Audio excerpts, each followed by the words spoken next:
Mesdames et messieurs, bonsoir et bienvenue dans l'invité de la rédaction. Malgré la relance du dialogue social, les tensions persistent entre syndicats et gouvernement. Les grandes annonces attendues le 1er mai n'étaient pas au rendez-vous cette année.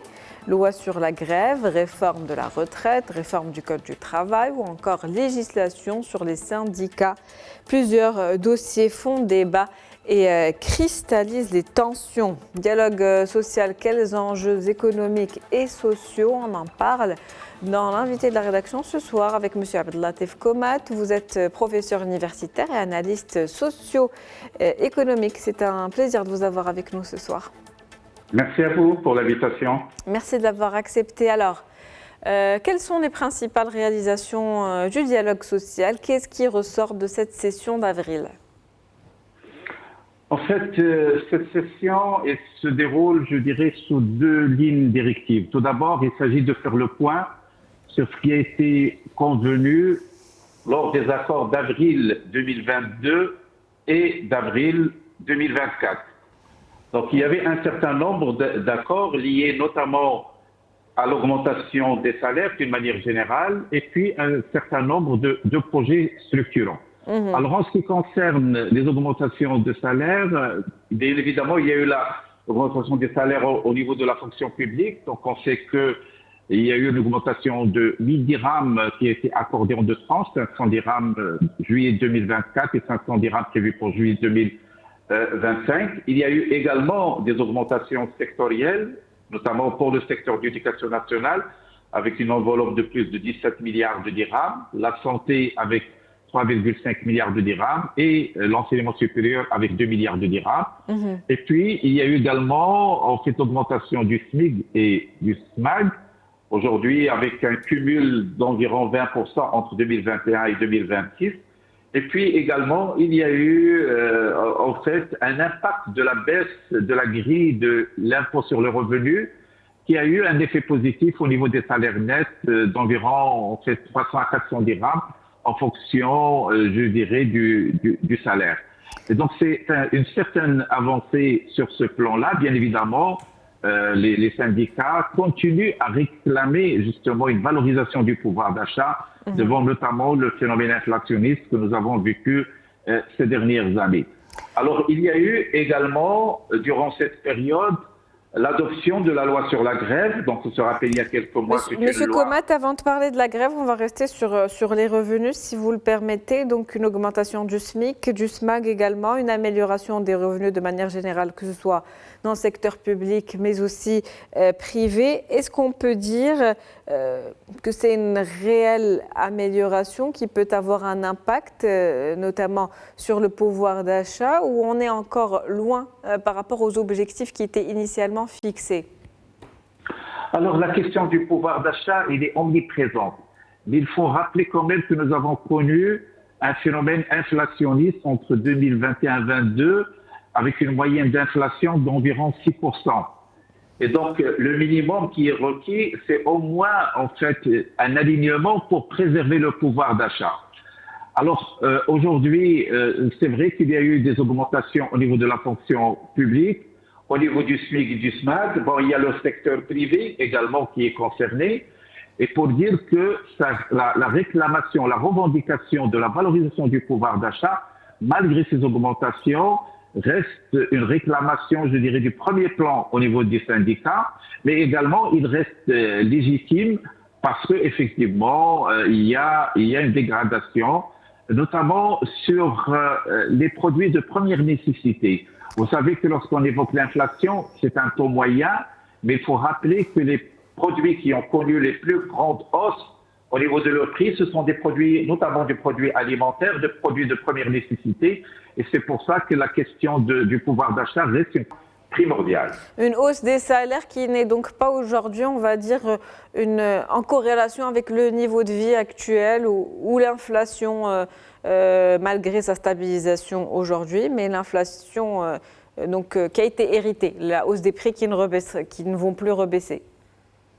Effectivement, parce que c'est vrai, aujourd'hui, il y a une stabilisation de l'inflation. On tourne autour de 2%, mais il faut rappeler que les augmentations que nous avons connues durant les années où il y a eu des taux élevés.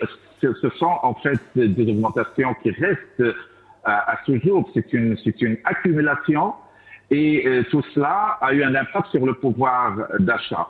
Et c'est pour ça que c'est vrai, maintenant il y a une stabilisation, mais quand même les effets de cette inflation restent en vigueur. Et puis il y a également un certain nombre de produits, donc on peut évoquer la viande, on peut évoquer un certain nombre de produits alimentaires de première nécessité, les légumes, les fruits, etc., qui ont ressenti cette inflation beaucoup plus que d'autres produits. Et c'est pour ça que les citoyens et les syndicats également placent la revendication de la valorisation du pouvoir d'achat comme une priorité au niveau justement de ce qui a été évoqué lors des différentes interventions, notamment des centrales syndicales. Point important donc pour ce dialogue social, vous en parliez, c'est la retraite. Quelles avancées aujourd'hui? Alors la retraite, c'est une question qui est à peine, je dirais, entamée. Vous savez qu'il y a eu en fait un projet qui est sur le point d'être évoqué au niveau des débats, qui est présenté par Madame la ministre de l'Économie et des Finances. Donc il est attendu à ce qu'il y ait une commission consensuelle pour que l'on puisse avancer sereinement et avec une implication de différentes parties prenantes pour un aboutissement, un projet qui va, je dirais, convenir aux différentes parties. Alors, mais en fait, en termes, je dirais, d'anticipation, les syndicats insistent sur le fait que il y a des questions sur lesquelles ils veulent rester à cheval, notamment la question de l'augmentation de l'âge de la retraite. On évoque aujourd'hui l'âge de 65 ans, également l'augmentation des cotisations, éventuellement la baisse des pensions, alors que les syndicats ont des points de vue tout à fait différents, notamment en matière de cotisation, en termes également de valorisation des pensions, qu'ils soient les pensions déjà actuelles pour lesquelles ils demandent une valorisation, et puis les pensions telles qu'elles seront évaluées dans le cadre de cette réforme. Qu'en est-il de l'entrée en vigueur justement de la pension de vieillesse avec effet rétroactif? Effectivement, donc il y a aujourd'hui une valorisation, mais toujours ici, la question de la retraite reste une question cruciale dans l'état actuel des choses, mais également pour l'avenir, parce que s'il s'agit de réformer la retraite, ce qu'appréhendent les syndicats, c'est qu'on aurait dans l'avenir peut-être des pensions réduites pour qu'on aille vers cet équilibre des caisses de retraite.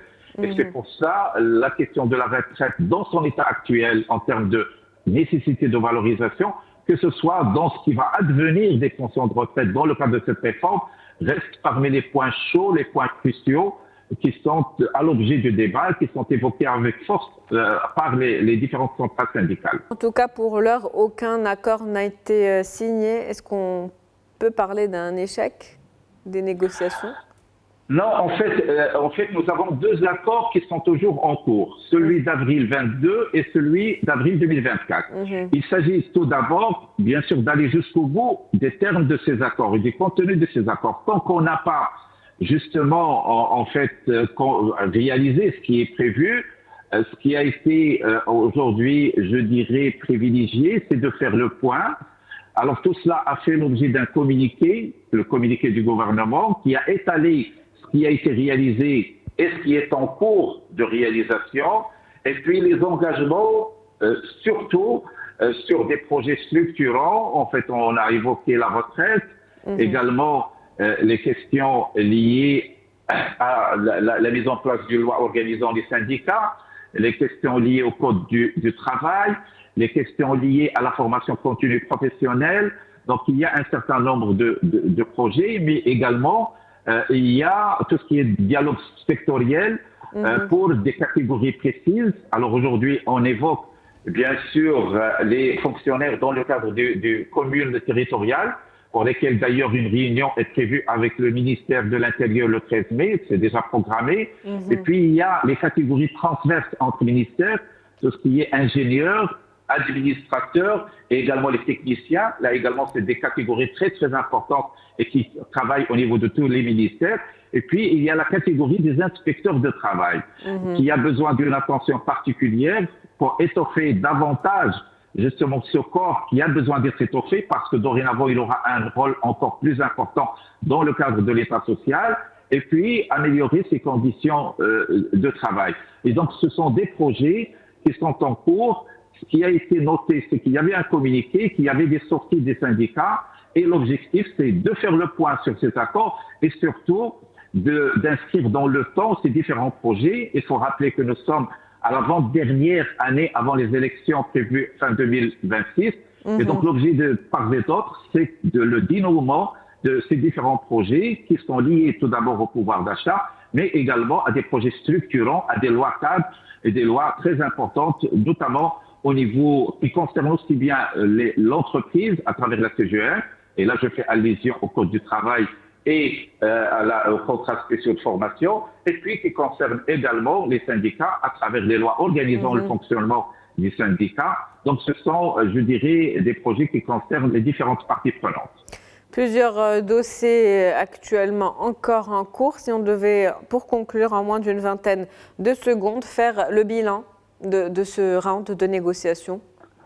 Alors déjà, il a le mérite d'exister. Vous savez que c'est une vertu que dans le cadre de la démocratie participative, qu'il y ait ce cadre de rencontre entre le patronat, les syndicats et le gouvernement. C'était déjà une bonne chose. Il y a eu la rencontre du 22 avril. Ça veut dire qu'on a tenu, je dirais, le round d'avril. Vous savez qu'il y a 2 rounds par an, celui de septembre et d'octobre. Donc on a tenu ce round. Il y avait un échange, il y avait des communiqués. Et donc tout cela est de bon augure pour qu'on continue dans le cadre participatif, et ça c'est louable à l'intérieur d'une démocratie qu'il y ait ce cadre-là, et on espère que ces différents projets structurants puissent avancer pour voir le jour dans les prochains mois. Merci à vous, M. Abdellatif Komat. Je rappelle que vous êtes professeur universitaire et analyste socio-économique. C'était un plaisir de vous avoir avec nous ce soir. Merci Lamrim, à vous également. C'est la fin de l'invité de la rédaction pour ce soir. On se retrouve demain avec un nouvel invité. Nouveau sujet, très bonne soirée.